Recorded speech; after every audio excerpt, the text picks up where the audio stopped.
Assalamualaikum warahmatullahi wabarakatuh. Alhamdulillah hari ini kami sudah berada di Puskesmas Pambusuang. Di depan saya atau di tempat kerja beliau bersama kami Kepala Puskesmas Pambusuang, Bapak Nur Saman. Jadi tujuan kami ada di sini adalah untuk meminta informasi perihal bentuk-bentuk penanganan COVID-19 secara umum di Kecamatan Balanipa, lebih khusus lagi di Desa Sabang Subik. Karena dari sekian desa di Kecamatan Balanipa, ada satu desa yang dianggap zona merah, yaitu Desa Sabang Subik. Jadi kami di sini akan menanyakan beberapa hal kepada beliau, apa yang sudah dilakukan pihak Puskesmas, apa yang sudah dicapai, terus terhadap Desa Sabang Subik, khususnya keluarga yang diduga membawa virus corona, itu tindakan-tindakan apa yang telah dilakukan dan yang akan dilakukan. Terima kasih atas kesempatan yang diberikan. Assalamualaikum warahmatullahi wabarakatuh. Kami dari Puskesmas dari awal sebelum adanya kasus positif di wilayah kami sudah melakukan penyuluhan keliling di hampir di semua desa, kelurahan di wilayah Kecamatan Balanipa ini. Kami juga sudah melakukan pembagian leaflet sama masyarakat selebaran tentang bahaya COVID-19 ini. Kami juga melakukan pendataan sama masyarakat yang datang dari luar. Itu kami dapatkan laporan dari desa atau bidan desa yang ada di wilayah puskesmas kami.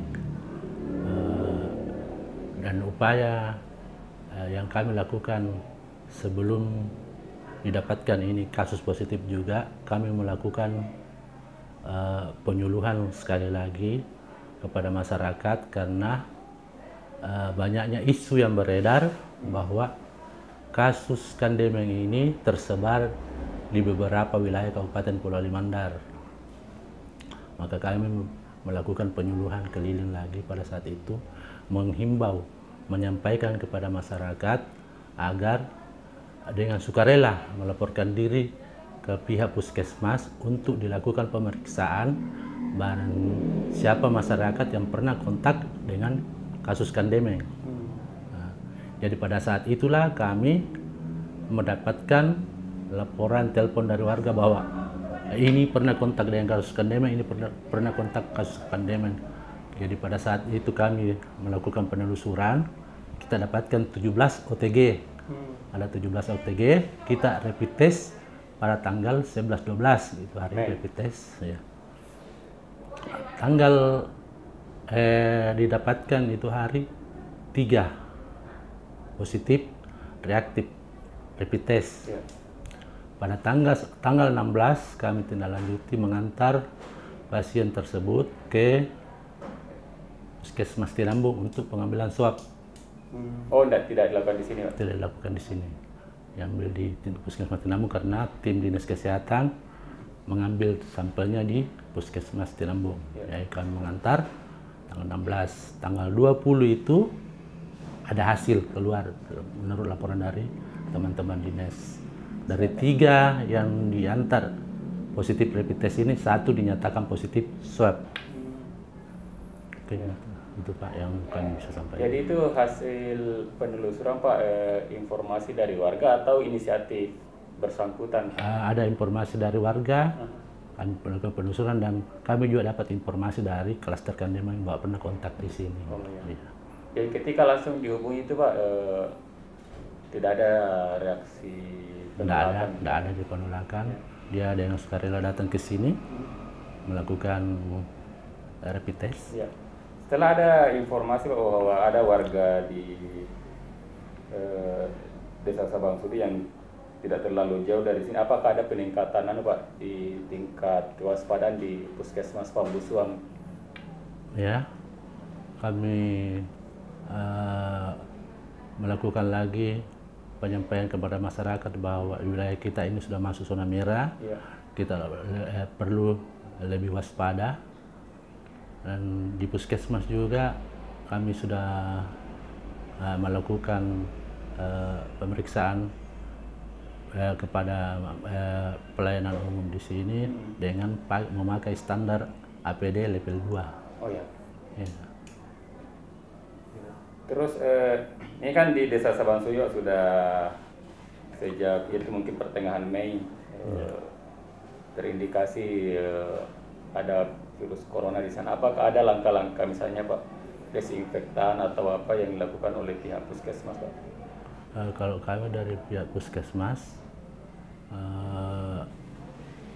belum melakukan itu penyemprotan, tapi dari pihak desa kayaknya sudah melakukan penyemprotan, dan mungkin ada partisipasi juga dari desa, mungkin ada sembako kepada warga yang berdampak kepada COVID-19 ini. Lalu Pak, menurut kami juga mendapat informasi akan ada swab lagi untuk yang ini yang keluarga, yang warga di Sabang Sudi. Ya, awalnya memang keluarga korban ini pada saat dihubungi waktu adanya kasus positif keluarganya, awalnya menolak. Baik dari pihak desa sudah membujuk, dari pihak teman-teman di puskesmas sudah membujuk, pihak kecamatan membujuk, dia menolak. Tapi setelah selesai Lebaran, saya berkunjung bersilaturahmi ke rumahnya secara kekeluargaan. Saya menyampaikan pesan-pesan dari Bapak Wakil Bupati, Pak Sekda, bahwa berpesan sama kami puskesmas, tolong lakukanlah kunjungan sekali lagi ke rumah yang keluarganya menolak untuk diswab. Pada saat itu saya turun bersilaturahmi, alhamdulillah dia bersedia, dan insya Allah sebentar tim dari Dinas Kesehatan sudah perjalanan untuk pengambilan swab hari ini. Di sini Pak atau di Tinabuk? Di sini. Terus ini Pak, kira-kira bahaya apa yang bisa ditimbulkan Pak? Misalnya ada warga terlepas ada penolakan kemarin. Misalnya kalau ada warga yang menolak di swab itu, ada nggak bahayanya? Ya ada bahayanya Pak. Yang ditakutkan ini kan warga kan tanpa gejala. Ya. Yang sampai ada penularan dari kontak ke kontak, kan kita tidak bisa menjamin bahwa dia betul-betul isolasi di rumah, apakah dia keluar atau tidak, karena kita tidak bisa mengawasi 24 jam. Bisa saja Pak, ada kalau memang dia tidak disiplin, bisa saja kontak ke kontak. Jadi dengan tes swab itu Pak memastikan Pak ya ada tidaknya itu. Ya, dengan pemeriksaan swab hari ini kita bisa memastikan bahwa apakah dia positif terinfeksi COVID-19 atau tidak. Terus ini Pak, kan yang hasil positif kemarin yang di Desa Sabang Sudi itu kan ternyata tidak bersinggungan langsung dengan yang klaster Kandemeng, malah yang kalau menurut itu yang bersinggungan langsung atau pernah satu ruangan yang klaster Kandemeng malah negatif. Kenapa bisa begitu Pak? Kita tidak tahu juga ini apakah betul ini kumannya dari klaster Kandemeng ataukah keluarganya yang dari Mamuju, karena kami juga dapat kabar bahwa kemanakannya atau anak mantunya ada dari Mamuju, pernah satu rumah juga di sana. Waktu bulan April ya bulan April. Jadi kita tidak bisa memastikan apakah itu memang dari klaster Kandemeng atau dari Mamuju. Yang Pontanakayang. Pontanakayang ya. Dan yang Mamuju itu ya ternyata belakangan juga positif. Ya positif ya, karena di swab di Majene, karena dia kembali ke Majene. Tapi sebelum ke Majene dia pernah nginap di sini. Ya, setelah di rapid di Majene dan pengambilan swab ternyata dia positif. Jadi memang ada kemungkinan itu Pak, meskipun tidak bisa dipastikan, tapi ada kemungkinan seperti itu. Malah dari klaster. Ya bisa saja. Bisa saja karena. Terus ini Pak, ini kan kalau saya sering lihat di media sosial itu Pak, informasi-informasi kayak stigmatisasi. Kalau saya lihat statusnya keluarga pasien itu yang merasa dikucilkan atau bagaimana?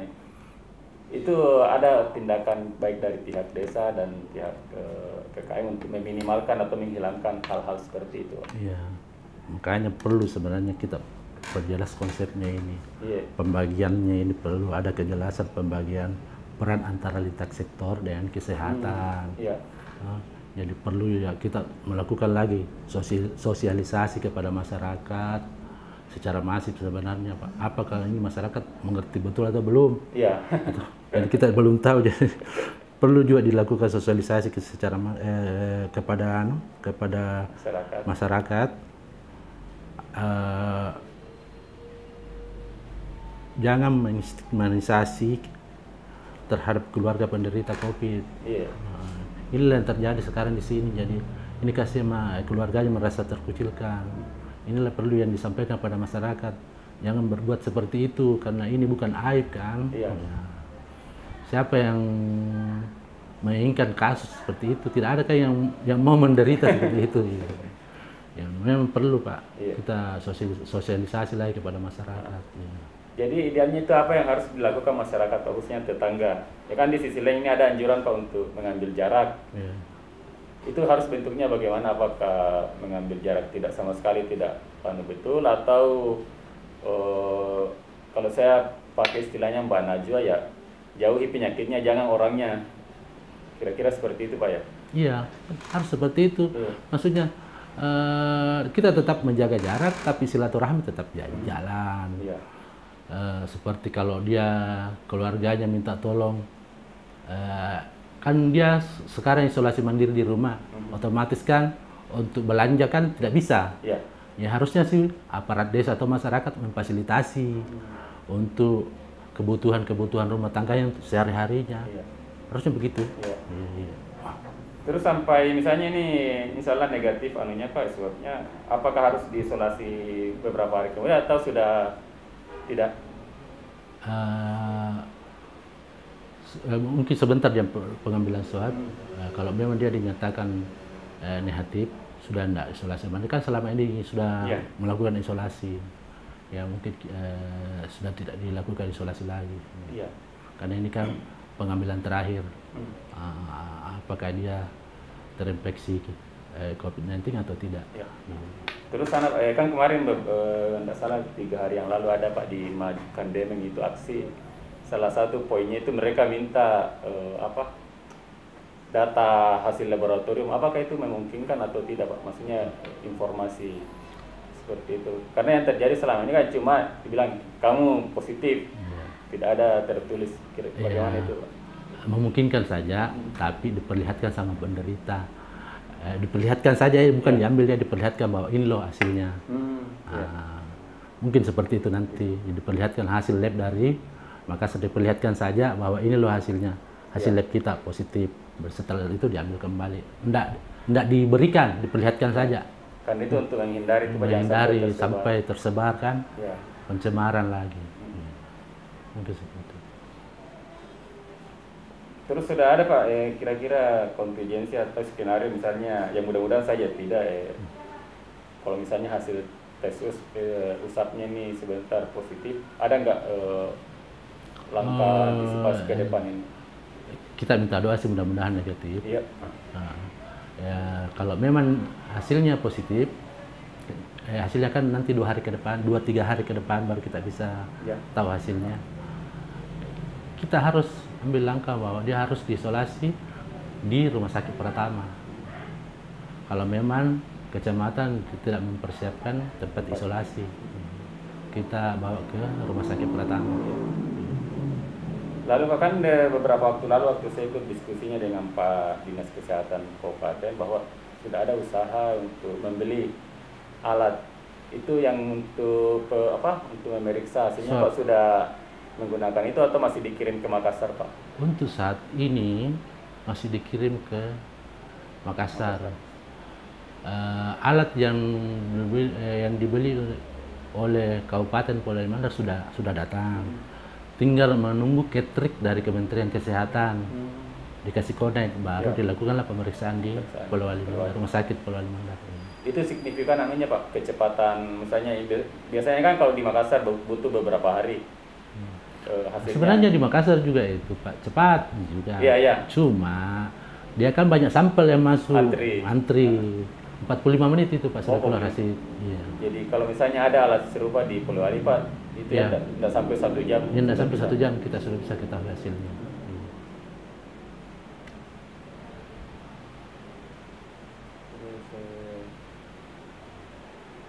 Ini Pak, sejak ada kasus di Desa Sabang Subi ini Pak, apakah ada perubahan jam Pak, pelayanan di puskesmas di sini Pak?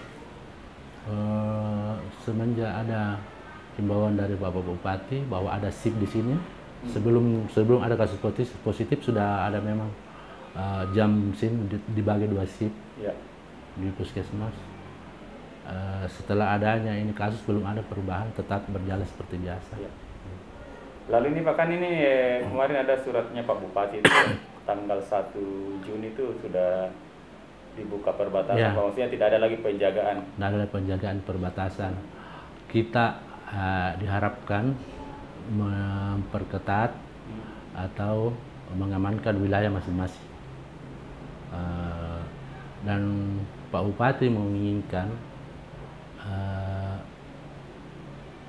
semua warganya itu diyakinkan dalam keadaan sehat, dan semua warganya itu bisa dijangkau oleh petugas kesehatan. Jadi insya Allah bulan depan ini mungkin kita banyak-banyak di lapangan, karena kita nanti door to door. Bentuknya bagaimana itu Pak? Sementara dibuat oleh gugus tugas kabupaten, bentuknya bagaimana? Apakah sistem keroyok per kecamatan atau masing-masing jalan di wilayah masing-masing? Karena ada juga rencana dikeroyok 1 kecamatan dulu, setelah selesai kecamatan 1 pindah ke kecamatan lain. Tapi intinya Pak Bupati mau semua masyarakatnya bisa mendapatkan pelayanan kesehatan dan diyakini bahwa semua masyarakatnya dalam keadaan sehat. Oh iya Pak, ini kan di Pambuso ini Pak dan sekitarnya banyak kegiatan relawan itu Pak. Apakah mereka ada koordinasi dengan pihak puskesmas atau bagaimana bentuk dukungannya? Maksudnya mereka jalan sendiri atau terus apresiasi pihak puskesmas terhadap gerakan-gerakan itu Pak, relawan? Kalau teman-teman di teman-teman biasa turun, biasa jalan juga dengan relawan. Informasinya ke sini juga biasa ada, biasa juga tidak. Kadang juga dia jalan sendiri. Ada Mbak yang harus misalnya diikuti nih kegiatan, maksudnya protokol yang harus diikuti teman-teman relawan ini Pak. Maksudnya tetap jaga meskipun ini kegiatannya untuk menanggulangi wabah corona, tapi ya paling tidak harus hati-hati juga ya. Iya, tetap mengikuti protokol kesehatan, bahwa tetap pakai masker, jaga jarak, tidak bisa ada kerumunan. Jadi kan new normal nanti itu kan kehidupan normal, tapi tetap menjaga, tetap melaksanakan protokol kesehatan, pakai masker, cuci tangan, menjaga jarak. Jadi itu Pak yang bisa lagi Pak yang tentang new normal ini kesiapannya, tahu mungkin ada himbauan lebih spesifik ke masyarakat selain yang tadi itu. Apakah ada hal-hal yang lain yang akan berubah dan terus harus diikuti itu? Normal kan kembali kepada kehidupan normal, tapi dengan tatanan kehidupan yang baru. Maksudnya tetap dibuka nanti pasar, mungkin masjid perlahan-lahan dibuka, tapi tetap menjaga jarak, pakai masker, cuci tangan. Terus kalau di secara Pak, menurut informasi kalau di Polman ini Pak, bagaimana kasusnya? Apakah sudah mulai, kalau berdasar grafik sudah lurus atau kecenderungannya bagaimana? Untuk beberapa hari tetap lurus. Terakhir terkonfirmasi positif Polewali yang di ujung itu? Ya, tanggal 28 ya? 27, 28 ya? Ya, 27. Ya, 27 ya. Dan terakhir tanggal itu untuk 2 hari ini tetap datar, tidak ada penambahan. Tapi tetap teman-teman kami dinas kesehatan masih melakukan pengambilan swab di beberapa tempat. Ini hari 2 tempat di Rumah Sakit Pratama dengan di Puskesmas Pambusu. Jadi nanti pasiennya yang datang sendiri atau dijemput nanti yang di swab? Kita lihat keadaan nanti, kalau memang hujan kami jemput, kalau memang tidak hujan dia mau datang sendiri karena alasannya kalau dijemput nanti kelihatan lagi di situ mobil ambulans kan. Seperti itu. Oh ya, makan kemarin sempat heboh ini Pak waktu dijemput. Iya. Itu kan satu ambulans, kenapa bisa begitu Pak? Banyak sekali di atas. Sebenarnya tidak banyak, 7 orang. Sebenarnya di atas itu longgar. Cuma posisi pada saat pengambilan pemotretan ini belum pasien di atas ini penyimpanan belum keadaan duduk, masih baru atur diambil pemotretan, masih longgar kok di atas karena itu hari waktu di Kandemen juga diambil begitu, tidak berdesakan, tidak berdesakan. Cuma memang pada saat pengambilan gambar karena dia belum duduk sempurna kan di atas. Saya lihat video masyarakat itu Pak. Terus kan ya agak ramai di situ Pak, bagaimana itu Pak? Himbau masyarakat kalau memang mau menonton, ya, ada nggak jarak ideal? Ya jarak saja, jaga jarak saya, tidak apa-apa. Jadi penyampaian lewat Pitkom kemarin lagi, diusahakan pemerintah dan dinas kesehatan apabila ada kasus pasien positif, diusahakan dijemput secara sembunyi-sembunyi begitu. Tidak terlalu diekspos kepada masyarakat, tapi susah juga. Iya. Terkadang kita belum tiba di sana sudah ramai memang. Jadi kita tidak tahu masyarakat dapat informasi dari mana. Iya, kayak di Polewali itu Pak juga kan ada yang naik motor itu Pak, maunya kan tenang. Ya. Agak dilema juga kan. Begini itu hari di Binuang itu kan. Iya. Ada kan keluarganya juga yang mau diswab, sedangkan dia kan negatif. Masa yang mau digabung di atas mobil dia yang pasien positif, sedangkan yang pasien positif 1 orang. Iya. Jadi mending dia naik motor, yang keluarganya naik mobil, begitu sebenarnya. Jadi agak dilema biasa Pak, pihak rumah sakit ya mau tidak terlalu heboh juga ya, dianggap juga kenapa datang sendiri. Iya. Saya kira ini mungkin ada mau ditambahkan Pak tentang khususnya ke masyarakat ini. Ya, insya Allah ke depan ini mulai hari Selasa kita akan banyak-banyak di lapangan, banyak-banyak penyuluhan lagi kepada masyarakat. Semua masyarakat harus terjangkau, mendapat pelayanan kesehatan. Jadi kami kunjungan itu beserta dengan pengobatan langsung Pak. Kalau memang ada masyarakat yang sakit, langsung kami berikan pengobatan. Iya. Itu juga kayak vitamin Pak ya? Iya, insya Allah. Terus sama tadi kaitannya dengan vitamin. Untuk konsumsi makanan yang dianjurkan apa Pak? Yang supaya kita masyarakat untuk memperkuat daya tahan tubuh, banyak makan sayur-sayuran, berjemur jam 9, jam 10, bahkan 15-20 menit, banyak mengkonsumsi vitamin C, vitamin D, vitamin C, vitamin E.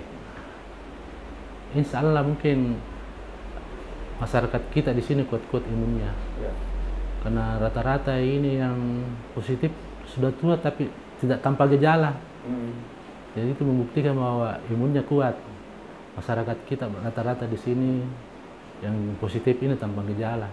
Ini malah yang terakhir Pak, yang Bu Bidan itu yang 70 tahun negatif. Iya, sudah negatif. Iya. Dan ini juga mungkin bisa dijelaskan ke masyarakat Pak. Ini kan banyak yang sering salah paham Pak. Kok masih di karantina apa semua padahal dia sehat, itu kenapa bisa Pak begitu? Karena tidak tertutup kemungkinan apa namanya di? Ya kan maksudnya berdasarkan swabnya Pak. Berdasarkan swabnya sudah di dalam tuh tapi dia sehat, kenapa bisa begitu Pak? Maksudnya ini yang positifnya ini positif. Karena imun tubuhnya kuat, kuat melawan virus yang ada dalam tubuhnya. Jadi dia kelihatan sehat. Karena ada yang salah paham Pak, ini kok sehat apa sudah lewat tapi kok masih di karantina di rumah sakit. Yang kita takutkan ini penyebarannya. Ya biar maksudnya saya punya kuman kan? Iya Pak. Saya punya kuman. Saya sehat. Tapi bisa saja saya menularkan orang lain, terus yang tertular kan belum tentu dia mampu toh. Daya tahan tubuhnya bagus. Kalau di rumah sakit itu Pak, berapa kali Pak tes swabnya baru dianggap? 2 kali. 2 kali Pak. Iya. Jadi 2 kali pemeriksaan swab dinyatakan negatif baru dipulangkan. Itu pun dia harus isolasi mandiri lagi di rumah. Iya. Karena kan yang kita takutkan masyarakat kasihan lagi, kucilkan lagi nanti, jadi biarlah dia di rumah dulu untuk Iya. sementara waktu. Ya. Terus terakhir Pak, misalnya ada yang khawatir tuh mungkin karena dia pernah bersinggungan dengan Ani, kalau dia mau inisiatif atau Ya. mengajukan diri ke pesawat, bisa nggak saya di tes Rapid Ah, bisa, karena itu namanya kontak erat OTG, itu namanya orang tanpa gejala tapi pernah kontak erat dengan penderita COVID-19, bisa dengan sukarela melaporkan diri, kami rapid test di sini. itu langsung itu hari Pak atau tunggu alat? Kita langsung, Langsung. karena rapid testnya ada di puskesmas. Kalau untuk rapid test pengambilan swabnya dia harus dikirim. Dikirim. Jadi dan itu gratis Pak ya? Gratis. Kecuali sekarang kan ada sekarang fenomena baru. Iya. Dia mau minta surat keterangan sehat secara pribadi. Iya. Kan seperti seumpamanya saya karyawan swasta, perjalanan itu, Pak ya? pegawai BRI, saya mau perjalanan pulang ke tempat tugas saya. Di tempat tugas saya dan perjalanan itu dia butuh bukti bahwa saya ini sehat. Jadi dia dengan inisiatif sendiri mengambil surat keterangan sehat bebas COVID yang dikeluarkan oleh rumah sakit. Iya. Jadi di rumah sakit itu dia direpit, dia membayar. Nah, beda kalau yang pernah bersinggungan ya, dengan beda. Beda. Iya.